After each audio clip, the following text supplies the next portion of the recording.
आपका नाम जानना चाहेंगे जी? एडवोकेट रिजवान चौधरी, मेरा वार्ड नंबर 51 जनता। आप जनता का लॉन्च है, जैसा कि चुनाव की तैयारी में हैं और भी दावेदार हैं आपके अलावा, तो आपकी किस तरीके की तैयारियां चल रही हैं? तैयारियां तो सेम ऐसे ही चल रही हैं जैसे कैंडिडेट को करनी चाहिए, जो तरीके से करनी चाहिए। डोर टू डोर जाना, लोगों से अपनी बात रखनी, लोगों को बताना, अपने बारे में बताना कि हम क्या करना चाहते हैं, पब्लिक के लिए, इलाके के लिए क्या करना चाहते हैं।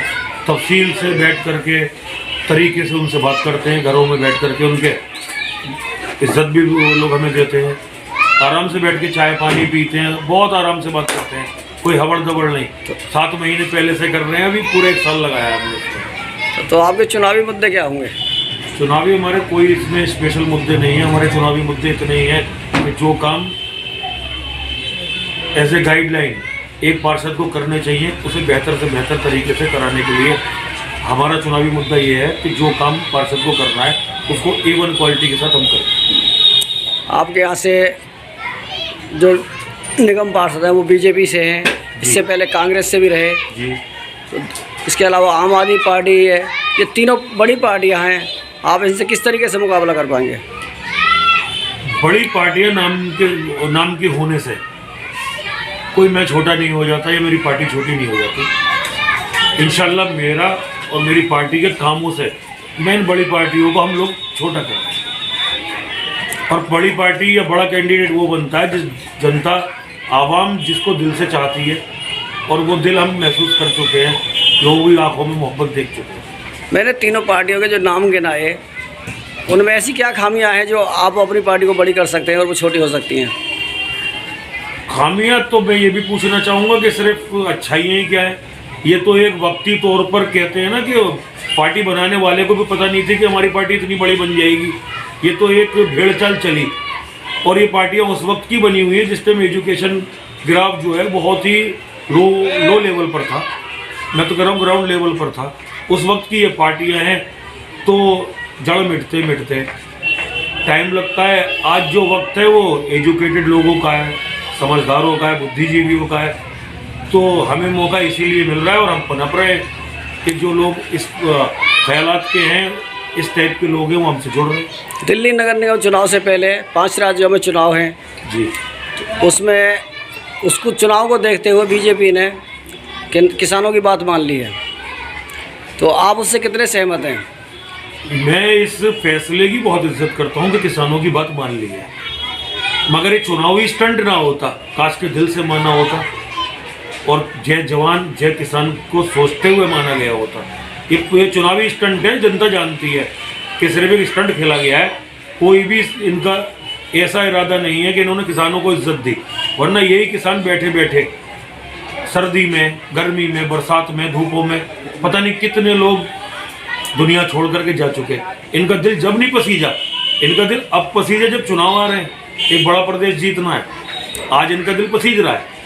तो इस बात से क्या जनता इतनी खुश होगी कि इनको वोट देगी? मुझे नहीं लगता जी जनता इनसे इस बात से खुश होगी। जनता समझ गई, इनकी चालबाजी, इनके फरेब सब अच्छी तरीके से जनता ने दिमाग में बसा लिए हैं।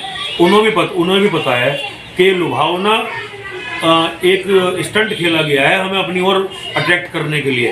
लेकिन आज की आवाम है, आज वो भूल जाए नेता कि पहले नेता आवाम को चला लेते थे, आज आवाम नेताओं को चलाती है। दिल्ली में खुलने वाले शराब के ठेकाओं से कितने खुश हैं आप? मैं तो खुश जब होता कि जब मैं इन ठेकों के साथ में या मेरी कॉलोनी वाले लोग जा कर के इंजॉय करते, हमारा मजहब परमिशन देता, तब मैं खुश होता। और मैं तकलीफ में बहुत ज़्यादा जब होता कि जब अभी ये इजाज़त दी गई है, मतलब अभी की इजाज़त दी है, पहले से ना चल रहे होते ये, तो इससे मेरे खुश होने से ना खुश होने से सरकार का जो फैसला है वो नहीं बदलता।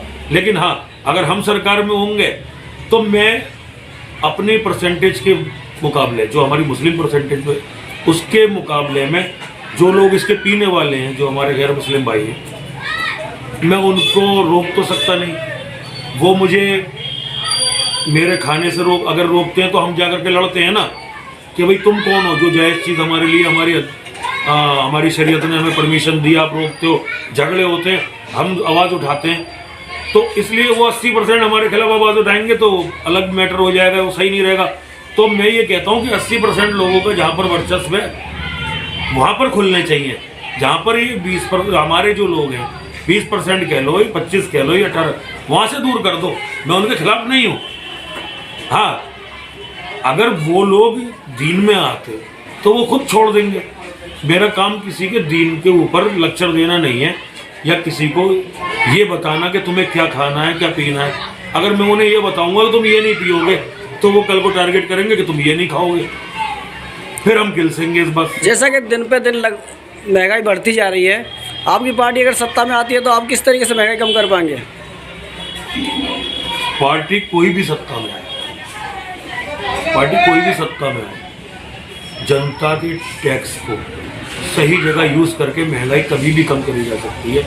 जो रियल रेट है, उचित रेट है, जहाँ से परचेज हो रहा है सामान, अगर हम उन्हीं रेटों में बेईमानी करते हैं, फॉर एग्जांपल पेट्रोल कितने का खरीदते हैं हम, अगर हम उसी को खरीद के हिसाब से हिंदुस्तान की मार्केट में बेचते हैं तो पेट्रोल बहुत सस्ता हो जाता है। अगर हम ईमानदारी से रेट बता दें कि बता के दें हमने परचेज इतने में करा है, जो भी हमारे टैक्सेशन है, जो गवर्नमेंट के टैक्स हैं, उन टैक्सेस को हम डाल करके इसके रेट को बाजार में डाल देंगे, तब भी ये बहुत सस्ता है। ये अब चुनाव के वक्त में 8 रुपये 6 रुपये कैसे गिर जाता है, जब ये चुनाव नहीं होते उससे पहले तो सिर्फ बढ़ता हुआ दिखता है, घटता हुआ नहीं दिखता है। आज गवर्नमेंट ने इसको पैसे को घटाया, रेट को घटाया। क्यों घटाया? ऑलरेडी वो एक इतना बड़ा खजाना जमा कर चुकी है कि इलेक्शन तक वो, मैं तो कह रहा हूँ 8 रुपये 6 रुपये ना घटा के फ्री भी बांट देगी जब भी फर्क नहीं पड़ता। नहीं, इससे पहले पेट्रोल 75-76 रुपये हुआ करता था, उन्होंने 100 से ऊपर कर दिया और उसमें 8 अगर 10 रुपये घटा दिए, तो आप उसको घटा हुआ कैसे मानना है? हम नहीं मान रहे घटा हुआ, हम तो पब्लिक को ये बता रहे हैं कि आप मत माने। इन्होंने 30 रुपये बढ़ा करके 8 घटा दिए। मैंने क्या कहा? आपने मेरी बात नहीं सुनी। मैंने कहा कि 8 रुपये ना घटाते हुए ये तो फ्री कर दे, तब भी इनके पास इतना पैसा जनता से लूट चुके हैं कि ये 4 महीने नहीं 4 साल के 10 साल भी पेट्रोल को फ्री भी बांट सकते हैं। ओरिजिनल रेटों को छोड़िए आप, इतना पैसा ही जमा कर चुके हैं इन्हीं कुछ चंद सालों में।